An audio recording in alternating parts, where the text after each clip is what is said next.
What's up, everybody? Hope you're having a great night. It is the Market Debrief and Pre-Brief brought to you by our friends at TradersArmy.com, as we are going to do something a little bit new and try it out and take a look and talk about the week that was and preview the week that will be. So let's go ahead and dive in before we do anything else by getting started by looking back.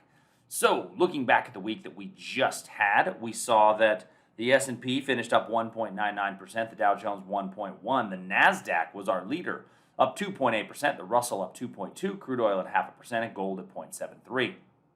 Now, looking at the numbers themselves, though, doesn't really tell the whole story.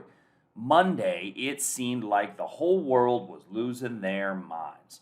So if we go take a look at our charts for the week, we can see that the S&P 500 on Monday morning was all the way down here. And Monday, we had a day where the market had sold off just about at 2%. It was a really strong sell-off, and that really followed after 4 days in a row of market sell-off. Now, interestingly enough, when we look at this, if you joined us for the daily market commentary on Monday morning, we talked about the fact that this little area here on the daily chart was the area where we would anticipate a little bit of a bounce. Now, not for certain that there was going to be a bounce there, but it made sense that it was an untouched area of demand where we could see a little bit of a bounce coming off of that move. Now, that S&P was a really strong move down, but we did see that later in the day we got a bit of a rally. If I look at it on the hourly chart, you can see that we got a little bit as the day wore on. We wound up getting to a position where, all right, Tuesday, we got a little bit of kind of hope built in, right? Tuesday morning, we immediately traded up right away. Now, this is on the SPX, the actual index, not here looking at the 24-hour market. But then look, from Tuesday on, we saw a really strong rally. And I think if there was, the Monday morning, there was a lot of the fear around the Delta variant, and it caused a little bit of a pretty strong market sell-off.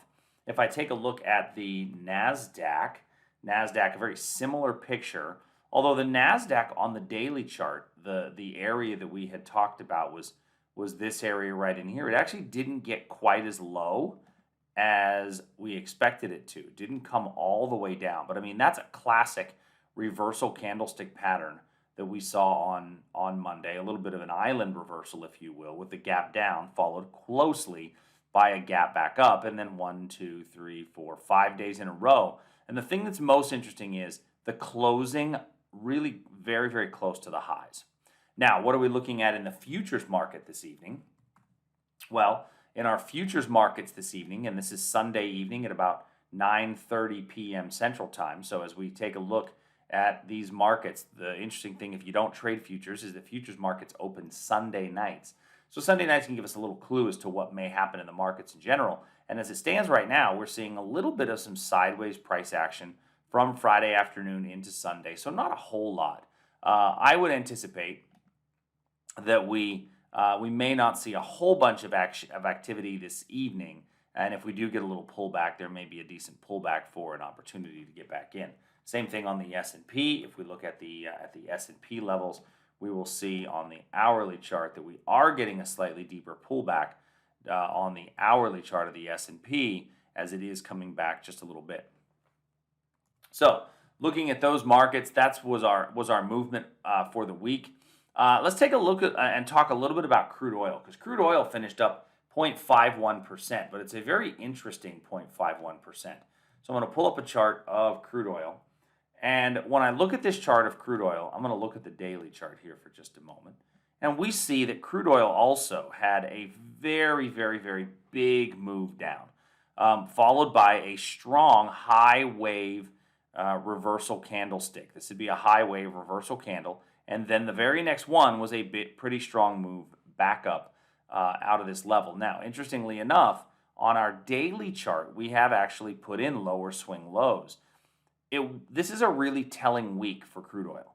And it's a really telling week because if we're unable to put in a new high, then I think we could see a decent little pullback into this region. And there's been some macroeconomic news about crude oil as of late, talking specifically about additional inventory being added, additional production going up. And if that production does then continue to go up, then that would certainly speak, that would speak volumes for the fact that the prices could come back down. So keeping an eye on crude oil this week, I think this is a really pivotal week in my mind in crude oil to see where it may go. But as far as the week that was, it was a pretty strong move back up. Now, also talking about last week, we had the S&P 500 tested its 50-day moving average. So I want to pull up a chart here of the S&P 500 and its 50-day moving average. And you can see that if we look at this daily chart of the S&P relative to the 50-period moving average, one of the things that we can notice is that this 50-period moving average kind of acts as a dynamic moving average when you think about it. It's a little bit of a dynamic moving average in that it's continually moving as well, and a dynamic support level. And so acting as a dynamic support level and dynamic moving average, because every time you have a simple or an exponential moving average, they'll be dynamic because they're going to change as price changes. But when I'm looking at this, I see that this is really acting as a strong support level. We have closed below it a couple of times, but we really seem to find a fair amount of support at those levels. And if you look at our volume that we had on Monday, our increased volume that we had on Monday was one of our highest volume days of the year, frankly.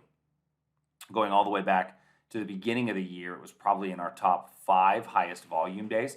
And so we did see a little bit of a volume come off towards the end of the week, although Friday's volume was very, very strong relative to what we had seen prior. So it actually, ending the week on slightly higher volume than the prior day is actually a pretty good sign. So utilizing that 50-period moving average, we do occasionally look at those. That may be something worth paying attention to. Now, one more piece of news this week was that Netflix was the big earnings announcement this week. And if we look at the Netflix stock this week, we will see that Netflix really had a tough week, after the earnings announcement. And this is the daily chart of Netflix. Looking at the hourly chart, we can see here was our earnings announcement. Still profitable, right? Still $2.97 a share, but the estimate was $3.16 a share. So did not hit its earnings estimate, and more important than that, talked about that there was a net loss of subscribers, specifically in US and Canada. And so when you start to look at Netflix has moved out of the growth phase of being a company and moved more into the mature phase. And I think that you're going to start seeing investors, more and more wondering, okay, now that Netflix is putting up solid profit numbers, are we going to start seeing this move into the mature phase and offer a dividend? At one point, Apple decided that it needed to begin offering a dividend, and it did start offering dividends for its investors. As companies move into that maturation phase, dividends are normally something that's coming, and we see that Netflix doesn't have that little dollar sign down here showing that it pays regular dividends. I'm wondering if that might be a boost to the stock, even from a shareholder perspective, to take a little bit of those shares off the table. So that is the week that was. Not a tremendous amount of news overall, aside from Monday. And the thing to remember about days like Monday is that the market tends to overreact. And as the markets tend to overreact, what's really going to be important for investors and traders to do is to follow your plan and let the market dictate what makes the most sense. So that's the week in review. Let's talk about the week in preview, and let's look ahead to this week. And this week, from a big picture market perspective, anytime you close on the high, you have to anticipate that prices will continue to rally. There's no reason to believe that we're going to change our overall direction. I wouldn't be surprised to see a little bit of a profit-taking pullback into this 43.50 area. But then I think you still have an opportunity to continue to look for buying opportunities in this market. There's really no strong selling opportunities in this market at the moment, and don't try to short the all-time high. One of the things you'll hear me say it over and over again is we don't tug on Superman's cape, we don't spit into the wind, and we certainly don't short the all-time high. This, to me, when I talk about my lines of support, this 4,000 level on the S&P is my ultimate strongest line of support for right now. That's well below us on the weekly chart. I mean, that would take about a 10% drop in the S&P to get down to that level.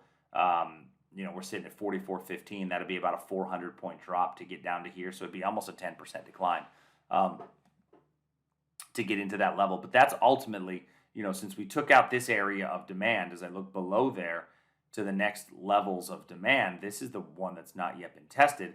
And I was really looking for us to come back in and test this back in May. We did not, and so there's still an opportunity. Just keep this area marked for those of you that are longer term traders and longer term investors as a really strong potential area, potential opportunity. Now, looking at at crude oil for this week, for those of you that do trade crude oil, like I said, I think crude oil is at a very pivotal point. We need to either A, put in a higher swing high in order for price to continue its motions. But if we start to get lower lows, especially, and I like to use the 4-hour chart when I look at crude oil and all these markets. I like the 4-hour chart because it's really the one that I look at for the most swings. And if I get a lower swing low and a lower swing high in the 4-hour, so 70 is probably the pivotal number. If we get below 70, I think there's room for oil to fall back down to 63, 64. That's really going to be the key, and a lot of it's going to be based on macro fundamentals. But what's really going to drive this week is going to be news. News is going to drive the week, specifically earnings news. So thinking about earnings, we have big week in earnings, and I'm not going to do this every single week, but I'm going to go through every day this week and just show a couple of things. Now, this is the earnings calendar from Nasdaq.com. You can go right to Nasdaq.com. I just took a screenshot, and I sorted this by market cap. So if you see here, this is sorted by market cap, meaning the largest market capitalization is up at the top. And so Tesla has earnings on Monday, along with Lockheed Martin, Checkpoint Software. Some of these are fairly regularly traded names as they're going to announce earnings.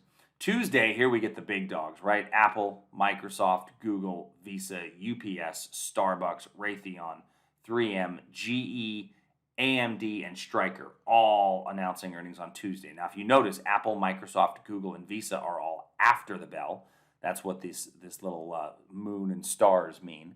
So what would that tell you about potentially holding positions overnight? It might be a little bit more of a dangerous time to hold positions overnight in case these stocks do cause a market gap. Same thing with holding some of your futures positions over during their closing session could cause a market gap. Looking at Wednesday, we see that Facebook joins the party. Facebook, PayPal all join the party. You certainly still have Shopify, which is one that people seem to fall in love with, and as well as McDonald's.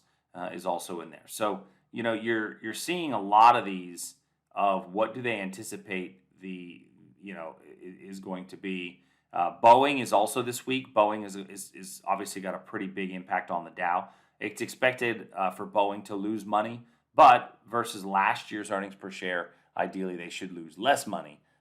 That's really ultimately their goal. And then Thursday we have Amazon and Mastercard. So, this is the week for Apple, Facebook, Google, Netflix, all of them, right? Actually, Netflix was last week. But anyway, you're starting to see where all of these companies are coming into play. And it's what do we anticipate, what's anticipated based on the estimates for this particular one. Amazon's the big dog. But MasterCard, Comcast, Merck, AstraZeneca, there's some Altria Group down here. There's some big ones. And then last but not least is Friday. ExxonMobil doesn't want to be left out of the party. So they are also on the earnings slate for this week with Procter & Gamble, ExxonMobil, AbbVie, Chevron, a lot of these Caterpillar coming in for the week. So just keep an eye on your portfolio this week with a lot of these earnings. Now there are opportunities to trade around earnings positions, and that's why options are such a valuable tool. If you can utilize options are a really, really strong tool to help around an earnings position and an earnings trade. All right.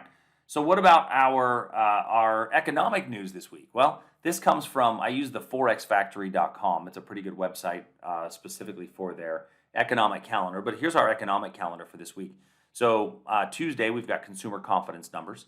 Wednesday is FOMC day, so always be aware of FOMC day. Now, the expectations of the FOMC, I don't expect much to change, but sometimes we see the market tend to stall before that area.